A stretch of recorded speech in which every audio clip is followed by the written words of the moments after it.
Hello students, welcome back to Blade Learner K12. Myself Mahavish Sadaf and I am here to teach you biology of class 12th. We have already started the third chapter, which is human reproduction, and in the last two videos we had discussed about male and female reproductive system, and now we are going to study about spermatogenesis and about sperm. So let's start with spermatogenesis. First of all, gametogenesis means formation of gametes, और दो तरह के gamete का formation होता है, male gamete and female gamete. तो formation of male gamete is known as spermatogenesis. Spermatogenesis का मतलब होता है कि स्पर्म का फॉर्मेशन. ठीक है, अब देखिए क्या होता है. स्पर्मेटोजेनेसिस जो होता है वो प्यूबर्टी पर स्टार्ट होता है. ठीक है, प्यूबर्टी की एज कितनी होती है? ऑलमोस्ट 12 ईयर्स से स्टार्ट हो जाती है. ठीक है, तो प्यूबर्टी में स्पर्म का बनना स्टार्ट होता है. ठीक है, क्यों स्टार्ट होता है? Because of increase in the secretion of gonadotropin releasing hormone. इस हार्मोन के बारे में आपने 11th क्लास में पढ़ा होगा. ठीक है, ये क्या होता है? एक हाइपोथैलेमिक हार्मोन होता है. ठीक है, हाइपोथैलेमस से एक हार्मोन का सिक्रीशन होता है जिसका नाम होता है गोनाडोट्रोपिन रिलीजिंग हार्मोन. और ये क्या करते हैं? गोनाड्स को स्टिमुलेट करते हैं. ठीक है, गोनाड्स को स्टिमुलेट करते हैं और वहां से फिर स्पर्म का फॉर्मेशन स्टार्ट होता है. ठीक है, ये हाइपोथैलेमिक हार्मोन जो है ये क्या करता है? देखो, एंटीरियर पिट्यूटरी एक्ट करता है. आपको पता है दो तरह की पिट्यूटरी होती है, एंटीरियर एंड पोस्टीरियर. तो एंटीरियर पिट्यूटरी पर ये एक्ट करता है और किस चीज के सिक्रीशन को स्टिमुलेट करता है? Two gonadotropins, FSH and LH. ठीक है, FSH is follicle stimulating hormone and LH is luteinizing hormone. ठीक है, इन दोनों हार्मोन के बारे में आपने पढ़ा होगा पहले भी, यहाँ पर भी हम लोग पढ़ेंगे. ठीक है, और ये जो स्पर्मेटोजेनेसिस है ना, ये जब तक एक मैन की डेथ नहीं हो जाती है तब तक इसमें कंटिन्यू रहता है. ठीक है, यानी कि स्पर्म फॉर्मेशन जो होता है वो किसी भी मैन में टिल डेथ कंटिन्यू रहता है. ठीक है, अब देखिए, अब ये पूरा ये फ्लो चार्ट है कि किस तरह से स्पर्म का फॉर्मेशन हो रहा है. ठीक है, सबसे पहले यहाँ पर देखिए क्या है? स्पर्मेटोगोनिया. इसके बारे में मैंने आप लोगों को पहले भी बताया था कि ये इस तरह से टेस्टिस होती है. इसके अंदर दो तरह के सेल होते हैं. ठीक है, एक क्यूबॉइडल सेल्स के बारे में मैंने आपको बताया था.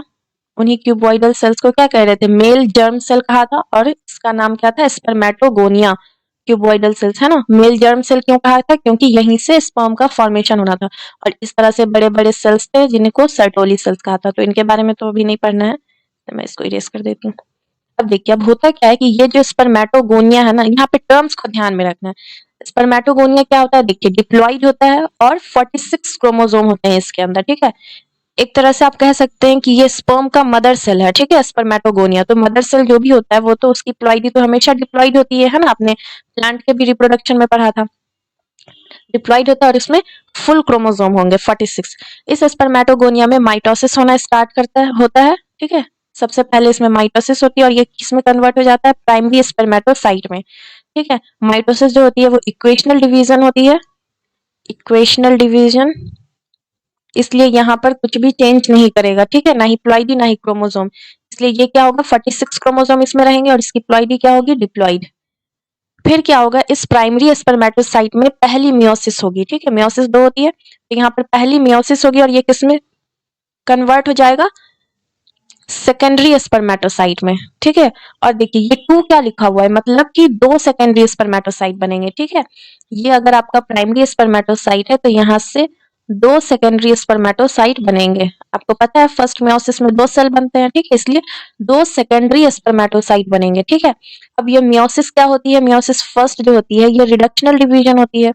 रिडक्शनल डिवीजन, तो यहाँ पर क्या होगा? क्रोमोसोम का नंबर हाफ हो जाएगा, इसलिए हाफ हो गया. क्रोमोसोम कितने होंगे? 23. यानी इसमें भी 23, इसमें भी 23, डिवाइड कर गया. और जो ये प्लॉइडी है वो भी डिवाइड कर जाएगी, यानी ये 2n था प्राइमरी स्पर्मेटोसाइट, तो इसकी प्लॉइडी कितनी हो जाएगी? Haploid, nn. फिर क्या होगा? ये जो सेकेंडरी स्पर्मेटोसाइट है इसमें मियोसिस 2 होगी, और मियोसिस 2 जो होती है वो बिल्कुल माइटोसिस जैसी होती है, इसलिए ये क्या होगी? Again equational division. ठीक है, यानी इसकी प्लॉइडी और इसके क्रोमोसोम के नंबर में कोई फर्क नहीं पड़ेगा, जो पहले था वही होगा. तो देखिए, इस अब मियोसिस फर्स्ट से तो 4 सेल बनते हैं, तो इससे भी 2 सेल बनेंगे और यहां से भी 2 सेल बनेंगे, तो टोटल 4 सेल बन गए है ना. और इन सब में 23 क्रोमोसोम होंगे, यहाँ भी 23 क्रोमोसोम, यहाँ भी 23 और यहाँ भी 23, क्योंकि ये इक्वेशनल डिवीजन हो, जो इसके पहले जो भी चीज जैसे थी वैसी ही रहेगी। और सबकी प्लॉइडी क्या होगी? हैप्लॉइड। हैप्लॉइड, ठीक है। तो क्या बनेगा? चार चार क्या बने? स्पर्मेटिड्स। क्या कहते हैं इसको? स्पर्मेटिड्स कहते हैं, ठीक है। हैप्लॉइड होता है, 23 क्रोमोसोम होते हैं। फिर क्या होता है? ये जो स्पर्मेटिड्स होते हैं यही इसी में थोड़ा सा और डिफरेंशिएशन वगैरह होता है और फिर ये किस में कन्वर्ट हो जाता है? स्पर्मेटोजोआ में, यानी स्पर्म में। स्पर्म का दूसरा नाम क्या है? स्पर्मेटोजोआ, ठीक है। स्पर्मेटिड्स जो है ये स्ट्रक्चरली जो है इसमें थोड़े से चेंजेस आते हैं और फिर ये किसमें कन्वर्ट हो जाता है? स्पर्मेटोजोआ में, ठीक है।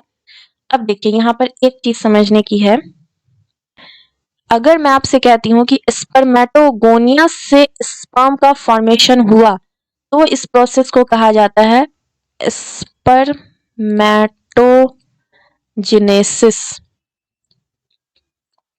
ठीक है। अगर कहा जाता है कि स्पर्मेटोगोनिया से स्पर्म का फॉर्मेशन हुआ है तो इसको कहते हैं स्पर्मेटोजेनेसिस। लेकिन जब अगर मैं कहूं कि स्पर्मेटिड से स्पर्मेटोजोआ का फॉर्मेशन हुआ है तो इसको कहा जाता है स्पर्मियोजेनेसिस, ठीक है। स्पर्मेटिड से कहा था ना कि यहीं तक डिवीजन खत्म हो जाती है, इसमें फिर फर्दर स्ट्रक्चरली चेंजेस आते हैं कुछ, तब स्पर्म बन जाता है, ठीक है। तो यहाँ से अगर स्पर्म बनेगा स्पर्मेटिड से तो उसको कहेंगे स्पर्मियोजेनेसिस, और अगर स्पर्मेटोगोनिया से स्पर्म का फॉर्मेशन हुआ है तो उसको कहेंगे स्पर्मेटोजेनेसिस, ठीक है। क्लियर है ये टर्म? अब नेक्स्ट टर्म देखिए क्या लिखा हुआ है, स्पर्मिएशन। बिल्कुल ध्यान से समझिएगा सारे टर्म्स, बच्चे इसमें कंफ्यूज हो जाते हैं। स्पर्मिएशन क्या है? Release of sperm from seminiferous tubule. अब देखिए स्पर्म बन गया, ये था आपका यहाँ सेमिनिफेरस ट्यूब्यूल, ठीक है। यहाँ इसके अंदर स्पर्म बन गया, ठीक है। अब क्या होगा? ये स्पर्म जो है इस सेमिनिफेरस ट्यूब्यूल से बाहर निकलेगा, ठीक है। तो यही जो ये स्पर्म यहाँ से बाहर निकल जाता है ना, उसी को क्या कहा जाता है? स्पर्मिएशन। आपने वो मेल रिप्रोडक्टिव सिस्टम पढ़ा था ना, उसमें क्या था? टेस्टिस से निकलने के बाद अब उसको ऊपर जाना है फाइनली, है ना, डक्ट्स के थ्रू, ठीक है। यहाँ अंदर रीटा टेस्टिस, वासिफेरेंशिया, एपिडिडाइमिस के थ्रू पूरा बाहर निकलेगा वो पूरा स्ट्रक्चर, आप देख सकते हैं पहले की वीडियो में सब पढ़ाया है मैंने, है ना। तो यही यहाँ से अब जब यही जब यहाँ जहाँ बना वो, उसके बाद वहां से इसको बाहर निकलना है, तो इसी बाहर निकलने के प्रोसेस को कहा जाता है स्पर्मिएशन। तो तीन टर्म यहाँ पर आते हैं, स्पर्मेटोजेनेसिस, स्पर्मियोजेनेसिस एंड स्पर्मिएशन। तीनों को आपको बहुत अच्छे से समझना है। क्लियर हो गया ये सब? अब नेक्स्ट हम लोग पढ़ेंगे ये दो गोनाडोट्रोपिन्स जो नाम बताए थे आपको, एफएसएच एंड एलएच, उसके बारे में पढ़ेंगे, ठीक है। अब देखिए क्या है एफएसएच का फुल फॉर्म, आपको पता है ये follicle stimulating hormone, follicle stimulating hormone. ये क्या करता है? ये सर्टोली सेल पर एक्ट करता है, ठीक है। सर्टोली सेल यहाँ ये रहे, ठीक है। तो एफएसएच जो है इसी सेल पर एक्ट करता है, इसी सेल पर ये काम करता है, ठीक है। और कौन सी प्रोसेस को स्टिमुलेट करता है? स्पर्मियोजेनेसिस को। कौन सी प्रोसेस में को ये एक्ट करता है? स्पर्मियोजेनेसिस, ठीक है। तो स्पर्मियोजेनेसिस किसकी वजह से होती है? एफएसएच की वजह से। और क्या है ये स्पर्मियोजेनेसिस? स्पर्मेटिड से स्पर्म का फॉर्मेशन होना, ठीक है। अब देखिए क्यों ये स्पर्मियोजेनेसिस के प्रोसेस को स्टिमुलेट कर रहा है, क्योंकि देखिए यहाँ पर ये पूरा क्या था आपका? स्पर्मेटोगोनिया, ठीक है। यहाँ से इस स्पर्मेटोगोनिया में बहुत सारे डिवीजन हुए, माइटोसिस हुई, मियोसिस फर्स्ट हुई, मियोसिस सेकंड हुई, और फाइनली क्या बन गया? ये चीज स्पर्मेटिड बन गया, ठीक है। ये जो स्पर्मेटिड में, जो मैं आपसे बार बार कह रही थी ना कि इसमें स्ट्रक्चरली कुछ चेंजेस आते हैं, वो कहाँ आकर आते हैं? देखिए ये सर्टोली सेल की वजह से आते हैं, ठीक है। सर्टोली सेल के बारे में आपको कहा था ना कि इसको नर्स सेल कहा जाता है, ठीक है। तो ये जो होता है स्पर्मेटिड्स, इसमें जितने भी चेंजेस आते हैं ना वो इस सर्टोली सेल्स के अंदर आते हैं, ठीक है। और सर्टोली सेल्स को एफएसएच स्टिमुलेट कर रहा था।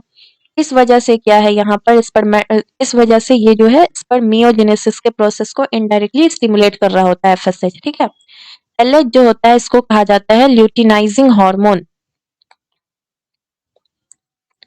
Luteinizing hormone. ये क्या करता है?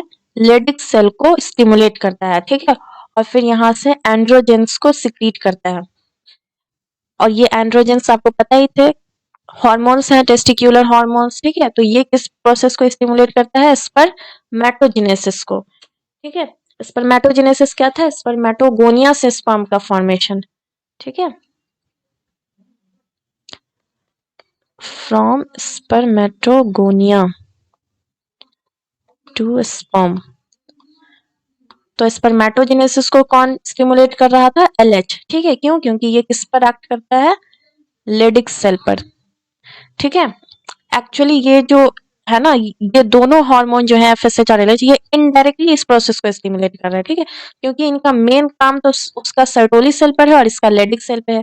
वहां से इसने एंड्रोजन सिक्रिएट किया और फिर ये एंड्रोजेंस जो है वो स्टिमुलेट करते हैं इस प्रोसेस को। ठीक है, कि हार्मोन्स में कुछ चेंजेस की वजह से स्पर्म का फॉर्मेशन होना शुरू होता है। ठीक है, इस वजह से। और वो हार्मोन्स कौन से होंगे? ऑब्वियसली टेस्टिक्युलर हार्मोन्स ही होंगे। ठीक है, तो इन दोनों FSH और LH का डायरेक्ट रोल नहीं है स्पर्म के फॉर्मेशन पर, इनडायरेक्ट रोल है। ठीक है, इनडायरेक्टली स्पर्मियोजेनेसिस पर और इनडायरेक्टली स्पर्मेटोजेनेसिस। आई होप कि आपको सब क्लियर हो गया होगा अब। तो फिर नेक्स्ट मूव करते हैं हम लोग सबसे इम्पोर्टेंट टॉपिक स्पर्म के बारे में। ठीक है, जिसका फॉर्मेशन हुआ है उसे हमें थोड़ा डिटेल में पढ़ना है। स्पर्म जो होता है बहुत ही माइक्रोस्कोपिक स्ट्रक्चर होता है। ठीक है, माइक्रोस्कोप से ही आप लोग इसे देख सकते हैं और ये फ्लैजिलेटेड स्ट्रक्चर होता है। ठीक है, इस चीज को आप लोग याद रखेंगे कि फ्लैजिलेटेड होता है, नॉट सीलिएटेड। ठीक है, सीलिया और फ्लैजिला आपने पढ़ा है ना, तो कैसा होता है? ये फ्लैजिलेटेड स्ट्रक्चर होता है, मतलब फ्लैजिलर मूवमेंट होता है इसमें। स्पर्म जो होता है वो क्या होता है? It survives for weeks in male body. ठीक है, and for 2 to 3 days in female body. Sperm का जो फॉर्मेशन होता है उसमें कम से कम 2 महीने का टाइम लग जाता है। ठीक है, 2 से 2.5 या फिर 3 महीने का टाइम लग जाता है। ठीक है, और ये सर्वाइव कितने दिन तक रहता है? कुछ हफ्तों तक ये मेल की बॉडी में सर्वाइव कर सकता है, लेकिन फीमेल की बॉडी में सिर्फ 2 to 3 days तक। ठीक है, पॉपुलेशन के दौरान जब स्पर्म फीमेल बॉडी में एंटर करता है तब सिर्फ वो 2 या 3 days तक ही सर्वाइव रहता है। ठीक है, उसके बाद क्या हो जाता है? वो डिजेनरेट कर जाता है अगर इसको ओवम नहीं मिला तो। अब देखिए, ये रहा स्पर्म का लेवल डायग्राम। देखिए इसमें क्या क्या पार्ट आते हैं। सबसे पहला होता है हेड, फिर होता है मिडिल पीस, टेल, और यहाँ पर ये जो है ना, हेड और मिडिल पीस के बीच में होता है नेक। ठीक है, हेड, नेक, मिडिल पीस और टेल। ठीक है, ये टेल है ना, टेल की वजह से मूवमेंट होगा, और कैसा मूवमेंट होगा? ये फ्लैजिलर मूवमेंट, यहाँ लिखा हुआ ना flagellum causes sperm to swim. अब देखिए, ये जो हेड होता है ना, इसके ऊपर, इस हेड के अंदर क्या होता है? देखिए, ये तो सबसे बाहर में हो जाएगा आपका प्लाज्मा मेम्ब्रेन। ठीक है, और अंदर में हो जाएगा न्यूक्लियस। ठीक है, न्यूक्लियस में 23 क्रोमोसोम्स होंगे, क्योंकि ये क्या है? गैमीट है, और गैमीट में हमेशा हाफ क्रोमोसोम होते हैं। अभी पीछे आपने प्रोसेस देखा ही फॉर्मेशन में कि 23 क्रोमोसोम्स रहेंगे हर स्पर्म में। ठीक है, और हैप्लॉइड होगा ये। ठीक है, एनसीईआरटी में एक लाइन भी लिखी हुई है, स्पर्म हैज हैप्लॉइड न्यूक्लियस। अब देखिए यहाँ पे क्या होता है, इसके हेड पे कैप की तरह से एक स्ट्रक्चर होता है जिसको क्या कहा जाता है? एक्रोजोम कहा जाता है। एक्रोजोम ये स्पर्म में होता है और उसके हेड में प्रेजेंट होता है। ठीक है, एक्रोजोम। आप ऐसे याद कर सकते हैं कि स्पर्म है, उसने कुछ टोपी पहन रखी है। ठीक है, that is known as acrosome. अब इसमें क्या लिखा हुआ है? It contains digestive enzymes. बहुत सारे इसमें एंजाइम्स होते हैं। ठीक है, और ये सारे एंजाइम्स किस लिए होते हैं? ताकि वो ओवम के बाहर जितनी भी लेयर है ना, उन सबको वो डिजेनरेट, मतलब उन सबको वो डिसॉल्व करके अंदर घुस सके। ठीक है, तो इसीलिए यहाँ पर बहुत सारे एंजाइम्स होते हैं, जैसे कि हाइलुरोनिडेज एंजाइम होते हैं। स्पर्म के बाहर हाइलुरोनिक एसिड की एक लेयर होती है, उसको डाइजेस्ट करने के लिए होता है। इसके अलावा इसमें कोरोना पेनिट्रेटिंग एंजाइम होता है। Corona penetrating enzyme, corona penetrating enzyme, ये जो होता है वो ओवम में एक कोरोना लेयर होती है, उसको डिसॉल्व करने के लिए होता है। इसके बाद इस पे एक एंटी फर्टिलिजन होता है एंजाइम। ठीक है, एंटी फर्टिलिजन क्यों कहा गया? क्योंकि देखिए, ये जो फर्टिलिजन होता है ना, ये फीमेल की बॉडी में होता है, यानी ओवम पर होता है, और ये एंटी फर्टिलिजन स्पर्म में होता है। ये रिएक्शन होती है जब स्पर्म और ओवम मीट करते हैं, उस टाइम में फर्टिलिजन और एंटी फर्टिलिजन रिएक्शन होती है। ये रिएक्शन क्यों होती है? ये क्योंकि ये स्पेशीज स्पेसिफिक होता है, मतलब जैसा फर्टिलिजन होता है ना, उसी का बिल्कुल ऑपोजिट स्पर्म में होता है। ठीक है, स्पेशीज स्पेसिफिक क्यों कहा जाता है इसको? ताकि ऐसा ना हो पाए कि इंसान का स्पर्म जो है वो किसी जानवर के ओवम से फ्यूज कर जाए, या किसी जानवर का ओवम इंसान के स्पर्म से फ्यूज कर जाए, इस तरह से। ठीक है, तो ये स्पेशीज स्पेसिफिक होता है। तो इस तरह से एंजाइम्स प्रेजेंट होते हैं। ये सारे के सारे एंजाइम्स जो है ये ओवम के लेयर्स पर एक्ट करते हैं। ठीक है, इसके अलावा यहाँ पर देखिए, यहाँ पे नेक प्रेजेंट होता है। ये जो नेक होता है ना, इसमें 2 तरह के सेंट्रियोल्स पाए जाते हैं। आपको पता है सेंट्रियोल्स जो होता है वो सेल डिवीजन में हेल्प करता है, ठीक है। ऑब्वियसली ये जब एग के फीमेल की बॉडी में जाएगा, एग के पास जाएगा, तो वहां पर फ्यूज होने के बाद डिवीजन वगैरह होनी होती है, ठीक है। तो उसमें क्या होता है, इसमें 2 तरह के सेंट्रियोल्स पाए जाते हैं। एक सेंट्रियोल का नाम होता है प्रॉक्सिमल सेंट्रियोल, प्रॉक्सिमल सेंट्रियोल, ठीक है। और दूसरे का नाम होता है डिस्टल सेंट्रियोल। ये जो डिस्टल सेंट्रियोल होता है ना, ये टेल की फिलामेंट्स वगैरह बनाने में काम करता है, ठीक है। तो फर्टिलाइजेशन के टाइम में ये सेंट्रियोल तो डीजनरेट कर जाता है, लेकिन ये जो प्रॉक्सिमल सेंट्रियोल होता है ना, ये ओवम में हेड के साथ एंटर करता है, ठीक है। इसका काम क्या होता है प्रॉक्सिमल सेंट्रियोल का, ये डिवीजन में काम करता है, सेल डिवीजन में, ठीक है। पहली डिवीजन जो होती है ना जाइगोट के अंदर, उसमें ये काम करता है, ठीक है, प्रॉक्सिमल सेंट्रियोल। उसके बाद यहाँ पर है ये मिडिल पीस, ठीक है। मिडिल पीस में देखिए एक चीज आप याद रखिए, इसमें बहुत सारे माइटोकॉन्ड्रिया प्रेजेंट होते हैं। आपको पता है माइटोकॉन्ड्रिया जो होता है ये, इसमें एटीपी होता है, तो ये एनर्जी से रिलेटेड होगा, ठीक है। तो स्पर्म में, स्पर्म को एनर्जी प्रोवाइड करता है ये, ठीक है, माइटोकॉन्ड्रिया होता है। यहाँ पर क्या होता है ना, इस तरह से बहुत सारी, आप एनसीईआरटी के डायग्राम में क्लियरली देख पाएंगे कि इस तरह से स्पाइरली अरेंज्ड स्ट्रक्चर होता है, ठीक है, मिडिल पीस के अंदर। ये माइटोकॉन्ड्रिया का ही स्पाइरली अरेंज्ड स्ट्रक्चर होता है, जिसको कि एक नाम दिया जाता है निबेनकेन शीथ, निबेनकेन शीथ, ठीक है, स्पाइरली अरेंज्ड माइटोकॉन्ड्रियल स्ट्रक्चर। उसके बाद ये हो गया टेल, टेल की वजह से स्पर्म जो है वो मूव कर सकता है, ठीक है। तो ये सब कुछ क्या है स्पर्म के बारे में। नेक्स्ट अब हम लोग देखते हैं इजैक्यूलेशन। इजैक्यूलेशन का मतलब ये हुआ कि कॉपुलेशन के दौरान जो भी चीज फीमेल की बॉडी में एंटर की, that is known as ejaculation. तो क्या होता है, क्या चीज एंटर करती है, सीमेन एंटर करता है, ठीक है। सीमेन जो होता है वो क्या होता है, सेमिनल प्लाज्मा प्लस स्पर्म। आपको बताया था ना सेमिनल वेसिकल्स के बारे में बताया था, सेमिनल वेसिकल, सब कुछ मैंने मेल रिप्रोडक्टिव सिस्टम में बताया है, ठीक है। कि जो वास डिफरेंस की डक्ट जब नीचे आ रही होती है, तो उसको सेमिनल वेसिकल की डक्ट जो है वो ज्वाइन कर लेती है, ठीक है। और सेमिनल वेसिकल के अंदर सेमिनल प्लाज्मा वगैरह होता है, फ्लूइड होता है, ठीक है। तो वो सेमिनल प्लाज्मा जो है वो स्पर्म के साथ अब मिल जाएगा, क्योंकि वास डिफरेंस से स्पर्म आ रहा था, ठीक है। तो स्पर्म और सेमिनल प्लाज्मा मिलकर क्या बना लेता है, सीमेन, उसी को क्या कहते हैं, सीमेन, ठीक है। तो 2.5 to 5 ml सीमेन जो है फीमेल की बॉडी में इजैकुलेट होता है, जिसमें स्पर्म कितने होते हैं, 200 to 300 मिलियन स्पर्म होते हैं उसमें, ठीक है। अब देखिए नॉर्मल फर्टिलिटी के लिए, यानी कि नॉर्मल फर्टिलिटी का क्या मतलब है कि फर्टिलाइजेशन होने के लिए क्या होना चाहिए कि 200 to 300 मिलियन स्पर्म में से 60% स्पर्म का क्या होना चाहिए, नॉर्मल शेप एंड साइज होना चाहिए, ठीक है। आपको मैंने पहले भी बताया था कि जो स्पर्म होते हैं ना, वो बहुत सारे मिलियन ऑफ स्पर्म्स जो है फीमेल की बॉडी में एंटर करते हैं, ठीक है। लेकिन फर्टिलाइज सिर्फ एक के साथ ही होता है, ओवम का, ठीक है। तो क्यों ऐसा होता है, तो इसी सब वजह से, क्योंकि इसमें बहुत सारे स्पर्म जो है वो डीजनरेट कर जाते हैं। कोई बहुत स्लो होता है, जो सबसे फास्टेस्ट स्पर्म होता है ना, वही एंटर करता है, वही फ्यूज करता है ओवम के साथ, ठीक है। तो क्या कह रहा है कि इतने मिलियन स्पर्म में से 60% स्पर्म का नॉर्मल शेप और साइज होना चाहिए, यानी कि अगर आप इसे कैलकुलेट करें तो ये क्या हो जाएगा, 120 एंड 180, यानी कि 120 to 180 मिलियन स्पर्म्स के बारे में बोला जा रहा है कि उसका नॉर्मल शेप और साइज होना चाहिए, ठीक है। इसके बाद क्या कह रहे हैं कि 40% of them should have vigorous motility. 40% of them, यहाँ पे बहुत सारे बच्चे कंफ्यूज कर जाते हैं, उन्हें क्या लगता है कि अब जो रेस्ट ऑफ द स्पर्म बचा ना, 120 to 180 के अलावा जितने भी स्पर्म बचे, उनमें से बात की जा रही है। लेकिन ये उसकी बात नहीं कर रहे हैं बचे हुए स्पर्म की, ये इसी स्पर्म्स की बात कर रहे हैं। ये जो 120 to 180 मिलियन स्पर्म है ना, इसी के बारे में कह रहे हैं कि इतने स्पर्म में से 40% स्पर्म का तो मोटिलिटी है ना, वो बहुत ही ज्यादा होना चाहिए, बहुत ही फास्ट मोटिलिटी होनी चाहिए उसकी, ठीक है। इसीलिए लिखा हुआ है 40% ऑफ देम, यानी इसी स्पर्म के बारे में बात कर रहे हैं। तो इसका जब आप निकालेंगे तो ये कितने हो गए, 48 टू